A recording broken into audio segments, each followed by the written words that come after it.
अध्यक्ष महोदय, कर्नाटक सरकारनं आलमट्टी धरणाची उंची वाढवण्यासंदर्भात कारवाई चालू केलेली आहे। 519.60 मीटर हा आता तिथं प्रकल्पीय संचित पूर्ण संचय पातळी आहे आणि आता त्याची संचित पातळी 524 मीटर करण्याचे नियोजन त्यांनी केलेलं आहे।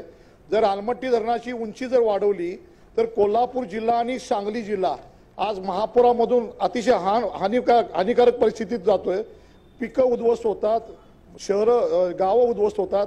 विशेष करून पश्चिम भाग कोल्हापूरचा आणि सांगली जिल्हा याच्यामध्ये पूर परिस्थिती भयानक होती। जर 524 मीटर उंची केली त्या ठिकाणी कर्नाटक सरकार याची अंमलबजावणी करायला लागले।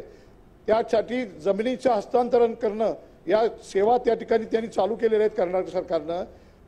महापुराचा फटका अतिशय ज्यादा बसणार आहे आणि मला वाटतं या ठिकाणी कोल्हापूर आणि सांगली जिल्ह्यातली पूर परिस्थितीतली गावं राहणारी नाहीत अशी परिस्थिती होणार आहे।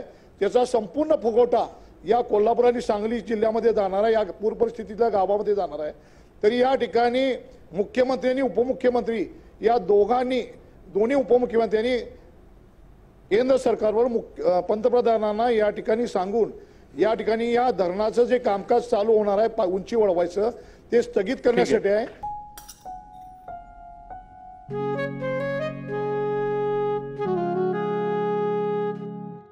बाबा, आज येताना बासुंदी घेऊन या ना। अगं, कालच आपण आईचा वाढदिवस होता म्हणून आणली होती ना। ऐकलं, गोकुळची बासुंदी पुन्हा खावीशी वाटतेय। खरं सांगू, मलाही खावीशी वाटतेय। पुन्हा पुन्हा खावीशी वाटणारी गोकुळ बासुंदी।